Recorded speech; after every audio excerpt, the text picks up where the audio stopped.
안녕하십니까 작가님. 오늘도 안녕. 찾아뵙습니다. 우리 김 작가 오랜만이야. 네. 지난번에는 돈에 대해서 벌고 쓰고 그에 대해서 말씀을 해주셨는데 너무 어렵지 않았나? 오늘은 돈보다 더 어려울 것 같은 느낌이 들어요.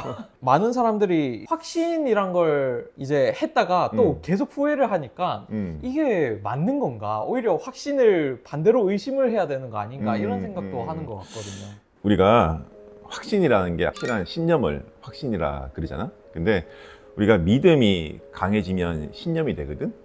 근데 사실 믿음이라는 것은 믿지 못하기 때문에 믿으려고 하는 거야. 우리가 뭔가를 믿으려고 하는 것은 사실 내 마음 깊은 곳에서는 못 믿고 있는 거야.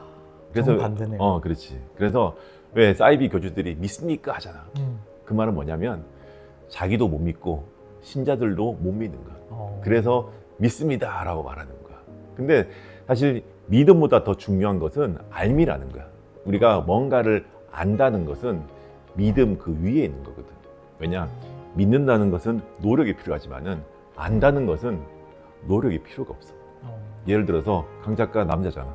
그렇죠? 믿으려고 해? 아니요. 아니잖아. 당연하잖아. 그렇죠. 그게 아는 거야.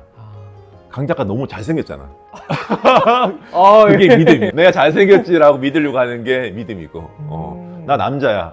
나 남자라고 믿어? 아니잖아. 그건 당연한 알미라는 거야. 그래서 우리가 안다는 것은 이미 마음이 납득하고 있다는 거거든. 당연한 알미라는 것은 무의식과 관련된 거야.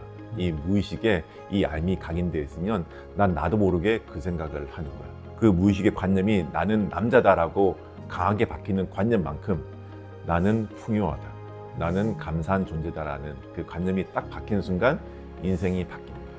대부분의 사람들은 나는 가난하다, 나는 결핍되어 있다, 난 두려운 존재다라고 각인되어 있단 말이야.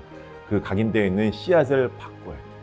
그 바꾸기 위해서 내 마음을 늘 들여다봐야 되고, 내 안에 있는 내 마음의 씨앗들, 그 무의식이라 불리는 관념이 무엇으로 채워져 있는지 스스로를 조금 돌아볼 수 있는 시간이 명상이고 사유고, 그게 바로 마음 공부라는 거야.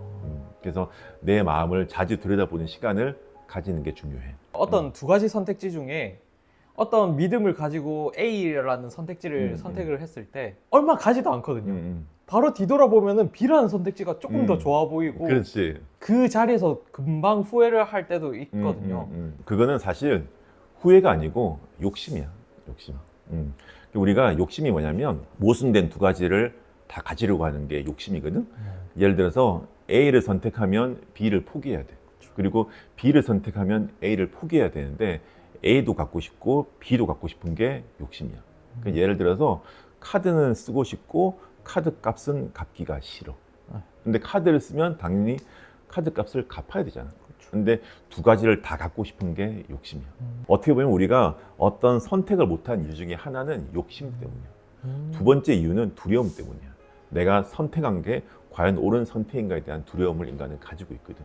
그 근원적인 두려움이 어떤 선택을 할 때마다 항상 이게 떠오르는 거야. 마지막은 이 선택을 해서 진행을 해 나가는 과정에서 계속해서 잘못된 선택인 것 같아. 저거를 골랐어야 되는데 하는 분노가 치밀어 오르는 거야. 어떤 선택을 못 한다는 것은 시도를 하지 않는다는 거거든. 시도를 한다는 것은 우리가 어떤 인생의 변화, 움직임을 일으키는 게 시도인데, 이 변화와 움직임을 뭐라 그러냐면 운이라 그래. 우리의 삶은 운으로 이루어져 있거든. 근데 운을 일으키지 않으면 우리의 삶이 변하지가 않아.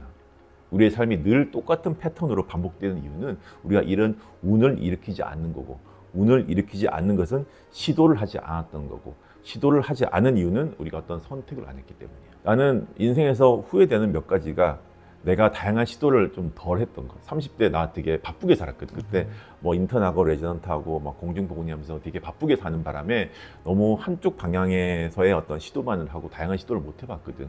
그런 시도를 못 했던 게 가장 후회되는 거. 여러분들은 좀 다양한 시도를 해봤으면 좋겠어. 작가님도 후회를 하시는 게 있다는 게 더 그런데 이런 후회 없이 살기 위해서 좀 좋은 선택을 할 수 있지 않을까. 그러니까 어떻게 보면은 작가님 같이 성공한 사람들을 보면은 저 사람들은 좋은 선택을 이렇게 콕콕 잘 골라서 했을 거야, 이런 생각을 하는 분들도 많을 것 같거든요. 좋은 선택이라는 게 있나요? 어떻게? 세상에 좋은 선택, 나쁜 선택은 없어. 그냥 이런 선택과 저런 선택이 있을 뿐이야. 근데 사람은 자기가 선택한 거에 대해서 그거를 좋게 생각하면 되거든. 근데 늘 좋은 선택이 있다, 나쁜 선택이 있다라는 착각에 빠져 있을 뿐이야. 모든 선택에는 그 안에 좋음이 있고 나쁨이 있지, 나쁜 선택, 좋은 선택이 있는 게 아니야. 그 두 가지 양면성을 다 가지고 있음을 알면 선택할 때 좀 쉬워져. 그러니까 우리가 스스로 선택을 못하는 이유 중에 하나는 우리의 자존감이 너무 낮아서 그래.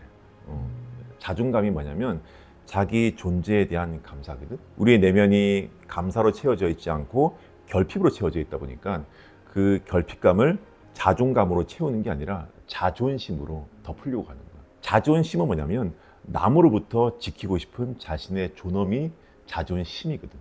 그러다 보니까 자존심으로 가득 채워 있다 보니까 남으로부터 지키고 싶기 때문에 남의 눈치를 보는 거야. 우리가 성공한 사람들은 되게 부지런한 사람이라 그러고 실패한 사람은 게으른 사람이라 그래. 근데 사실 그것과 무관한 거거든. 근데 그게 어떻게 보면 내 취향, 내가 좋고 싫음이 너무나 어긋나 왜곡되게 확장되게 되면 그런 생각을 하게 된단 말이에요.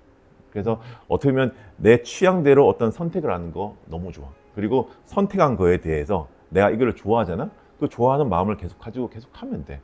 근데 이 나의 취향이 다른 사람의 시선에 의해서 난 이게 좋은데 다른 사람들은 이게 아니야 하고 했을 때 그거에 어떤 간섭 받지 않고 스스로의 의견과 스스로의 어떤 그런 자존감에 의해서 그 선택을 계속 밀고 나가는 게 더 중요한 것 같아요. 후회라는 게 선택을 해서 후회를 하는 거잖아요. 근데 그전 영상에서 선택이 중요한 게 아니라 세상이 주는 우연이 더 중요하다 이렇게 그치. 말씀을 해주셨던 것 같은데 우리가 어떤 인생의 큰 사건들은 사실 나의 생각에 의해서 나의 계획에 의해서 생긴 게 아니야. 대부분은 내가 의사가 되고 싶다는 생각을 하고 계획은 했지만은 세상이 나에게 의사라는 삶을 선물로 해준 거거든. 그리고 대부분 다 PD님도 그렇잖아. PD님 학생 때 무슨 과 나왔어? 저 화학과 나왔잖아. 화학공학. 네. 화학과 나왔다가 갑자기 이 작가가 되는 삶을 꿈꾼 건 아니잖아. 정말 그렇죠. 우연치 않게 이 작가의 삶을 그리고 이 PD의 삶을 살고 있잖아. 그거는 세상이 이렇게 결과를 만들어주는 거야. 생각과 계획은 네 가지만은 결과는 세상이 만들어주는 거야. 근데 그걸 알게 되면 우리는 그냥 최선을 다해서 오늘 하루하루를 채워나가면 돼. 왜? 결과는 세상이 만들어주니까. 내가 요즘 좋아하는 말이 3분이 있거든. 3분. 3분이 뭐냐면 나는 그냥 최선을 다해서 오늘 하루 계질소충하면서 열심히 쌓아나가. 그리고 즐겁게 쌓아나가고 충실히 쌓아나가다 보면 세상이 적절할 때 적절한 모습으로 나에게 선물을 주게 되어 있어. 그때까지는 나는 모를 뿐, 기다릴 뿐, 그걸 원할 뿐. 딱 세 개 하면서 사는 거야. 그게 오마카세의 삶이라는 거야. 우리는 오마카세 가면 오마카세를 즐기잖아. 왜 오마카세를 즐기냐면 일단 오마카세는 내가 어떤 음식이 나올지 몰라. 되게 기대되잖아. 그리고 그때까지 기다리잖아. 충분히 즐거운 마음을 가지고 그리고 나온 음식을 내가 이걸 원하고 있다는 착각 속에서 맛있게 먹잖아. 사실 우리가 그거를 맛있게 먹을 이유는 없거든. 근데 내가 이걸 원하고 있다는 착각에 빠져 있는 거야. 왜냐? 나는 이걸 어떤 게 나오는지 몰랐고 그리고 기대를 가지고 기다렸고 나온 거에 대해서 내가 이걸 원하고 있다는 착각을 하거든. 세상도 그렇게 살면 돼. 매번 이렇게 후회가 거듭되는 삶을 이렇게 경험하고 있는 분들이 많으실 수 있을 것 같은데 그런 분들께 한 말씀 해주시면 좋을 것 같아요. 사실 나도 후회를 많이 하는 삶을 살고 있고 사실 후회라는 것은 실패에 대한 후회잖아. 근데 우리가 아까 말했듯이 우리가 인생의 운이 쌓여야지만이 우리의 운명이 바뀐다 그랬잖아. 그리고 운은 작은 변화와 움직임을 운이라 그래. 근데 운이 있으려면 어떤 시도를 해봐야 돼.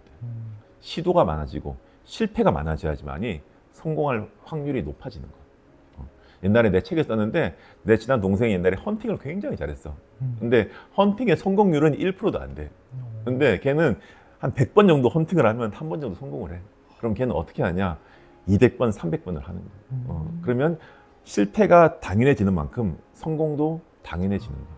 그걸 거꾸로 말하면 성공이 당연하려면 실패가 당연한 거야. 그 실패를 시도라고 생각하면 많은 시도를 해야지만이 성공할 확률이 높아지는 거고 그 실패의 경험과 성공의 경험이 합쳐져서 우리의 삶이 되는 거거든. 우리의 삶은 성공으로만 이루어진 게 아니란 말이야. 손바닥과 손등 있잖아. 똑같은 거야. 왜냐면 우리가 손바닥이 성공이라 그러면 손등은 실패거든. 근데 이 손바닥이라는 게 손등이 없으면 존재하지 않는 거야. 근데 우리는 늘 손바닥만 있길 바라잖아. 양쪽 다 손바닥만 그치. 있기로. 양쪽 다 손바닥에 손은 없잖아. 그렇죠. 그 말은 뭐냐면 실패가 없으면, 즉 손등이 없으면 손바닥이 존재할 수 없잖아. 왜? 손이 사라지니까. 그런 거야. 그래서 인생이라는 게 실패를 많이 해봐야지만이 손바닥에 해당되는 성공도 많아지게 되는 거지. 나는 뭐 여기에 강의하러 나온 게 아니잖아. 내가 알고 있는 그냥 뭐 내가 알고 있는 지식과 경험과 어떤 지혜와 깨달음을 내가 먼저 좀 안 게 있으면 알려주고 싶고, 나도 배울 게 있으면 배우면 되게 좋거든.